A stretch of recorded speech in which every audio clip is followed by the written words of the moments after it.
About a few weeks back, I got hold of a book called One Month to Live, written by Kerry and Chris Shook. And the whole gist of that book was, what would you do differently if you had just 1 month to live? As I started reading that book, it dawned on me that I was living exactly the life that I dreamed of. Life is not perfect, but if I were to die today, I would not have much regrets. 10 years back, the story of my life is very different. I was working in a full-time job as a computer engineer, and my day pretty much rotated around going to work in the morning, coming back home, spending the little energy I had with my daughter, doing the other duties, and sleeping and waking up to yet another similar day. On the surface, it was really not bad. It was a great job. I was working with an American NGO, great pay, great environment. I was traveling to the US for trainings. So on the whole, it looked good, but I was not satisfied. You see, self-awareness is very important. If you define your success based on expectations of the society, of the family, of the others, you may have everything you want in the world, but you may not be satisfied. So I was there. I had so much more in me that I wanted to do, so much talents I wanted to explore, but I could not do it. My life was just about work. And I loved being at home. I loved being at home, cooking, being with my daughter and all. I loved that, but I didn't have a lot of time. And when I had the time, I didn't have a lot of energy. I looked around me and I saw people in their 60s and beyond 60s working in the same routine, and I dreaded the thought of working till that long. But that's what I knew about life, and that's how it went on. On the personal front, my marriage was breaking down. We had issues right from the beginning. That was about 7 years we were married. Right from the beginning we had issues. But my ex-husband did not believe in going out for counseling. And he made it very clear to me that if I had any problems, I was ready to leave. But I decided, I made a resolution that I'm going to fight for my marriage. I'm going to fight, but never go for a divorce, even if I died fighting. You know, I was this super spiritual, heaven-bound, religious Christian who believed that God would just sign me a ticket straight to hell if I took a divorce. So I was there. I was breaking inside, but I pretended, and I pretended quite well, and I believed that for the rest of my life, I would pretend like that. At that time, if you asked me that what are the things you would regret not doing if you were to live for a day, I would have a very long list. I want to ask you today, my friends here, how many of you here would have absolutely no regrets if you had 1 more day to live? How many of you here would have absolutely no regrets if you have 1 more day to live? Be honest, Slim.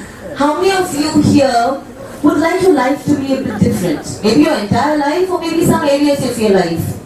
Maybe your job, your career, your lifestyle, your friends, your marriage, your anything. How many of you would love your life to be a bit different? So, I was there. I was pitying myself for the fate I was in. I was blaming myself for the mistakes I made. And I resigned my life to that. I thought, yeah, I have to pay for what I've done. And I was blaming everything else for that. And that's how I was going on. I don't know who you all are blaming for today. Who are you blaming for your life today? Are you blaming your late father who had 15 children and left no dime for you? Or are you blaming your uncle who molested you sexually as a young child and that's why you live like this? Are you blaming the government of Uganda? That's a favorite one, right? We blame the government of Uganda for misappropriating funds. Or you're blaming your grandmother from whom you inherited your big nose, maybe. You see, we can live our life blaming a lot of things. But I want to tell you something today. Destiny is not the path given unto us, but the path that we choose for ourselves. I got this quote from an animation called Megamind. If you like animation with substance, please go and watch it. I want you to read that statement and I want you to internalize it as I say it. Destiny is not the path given to us, but the path that we choose for ourselves. So whatever situation you're in, you can turn it around. You may have messed big time. You may have just been caught up in circumstances. But when you see your life going downhill, don't just sit back and watch it. But take charge of your life and change your destiny. There are many things you cannot control. You cannot control the world economy. You cannot control the governance, the systems, the corruption, maybe. But there are many things within your control that you can do today to turn your life around. So I was there 10 years back. I was seeing my life slipping by. I was approaching 30 at that time. And for those who are calculating, yes, I'm 40 now. So I saw my life just going downhill, and I had a lot of questions, a lot of dissatisfaction. And that's when I resolved that I would not live a life of regret. I made a decision that I would not die an if only death. You know what's an if only death? Where you're in your deathbed and you say, oh, if only I had done this, if only I had done that. Some of you are living that life even now. But I resolved that I am going to turn my life around. I didn't know what next. I was scared. But I decided that I would not accept my life as a stroke of fate. And that is when I decided to take a look deeper into my life. In 2004, I resigned from my full-time job, and that gave me the time that I desired to spend with my newborn. He's 10 now here, and it was a very fulfilling motherhood being with my child. And ever since I pursued an MBA, I've joined the network marketing business. I have engaged in management consultancies, freelance, and I won the Mrs. India contest. Thank you. So I have done a lot since I did that. On the personal front, regarding marriage, one thing was for sure. I did not want to regret living in a pretentious marriage and going insane. But at the same time, I did not want to regret opting out and then wishing I had put a bit more efforts. So that's what I did. Put more efforts, went to church, talked to the pastors, leaders, pastor's wife, but I did not get much help. And when I realized that my best efforts were not helping, and I realized that my children were being negatively influenced living in a dysfunctional family setup, I decided I had to make some changes. So 5 years back, after 13 years of marriage, my ex-husband and I, we agreed that divorce was the best option. That was one of the toughest decisions I have made in my life. But I learned that winning is not always about fighting till the end. Winning is sometimes having the wisdom to know whether your battle is worth fighting, and having the courage to withdraw when you know it's not. So that was the decision I made, and I want to put in a clarification here. I'm not a proponent of divorce. I do believe in the death towards apart concept of marriage. I do. I could stand here and preach a whole sermon against divorce. But I want to ask you, what is worse? The husband battering the wife in front of the children? The woman knocking the husband dead with a car? Or divorce? Please don't answer me that. Ever since that time, I have been able to explore my potential extensively.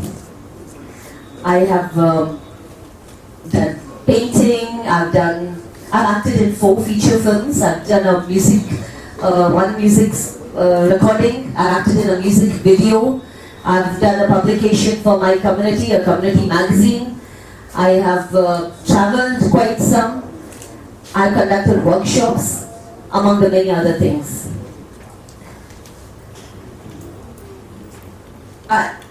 My life has changed for the better.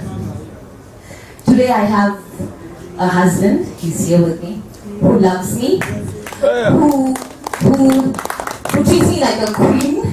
He loves me for who I am, not expecting me to be somebody I am not.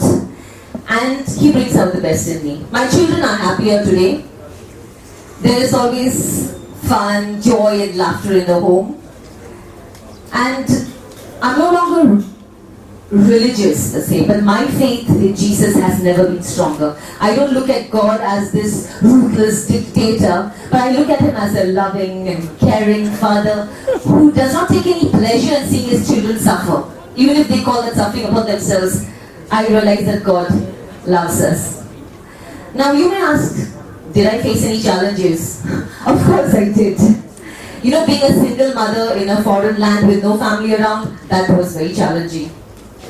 Plus, I had given up my steady salaried income and I was living off my savings and getting an unsteady income. That was a bit challenging. Yes, so it was challenging. Was I discouraged along the way? Yes, I was.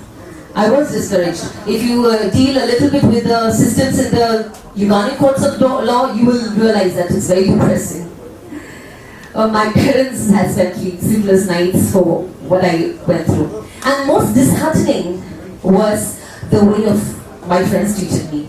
My friends of 17 years, they would just turn the other way when they see me. You know, people looked at me as a failure, they looked at me as, you know, a substandard woman, a rebel, that kind. So yes, I did face challenges, I was discouraged many times.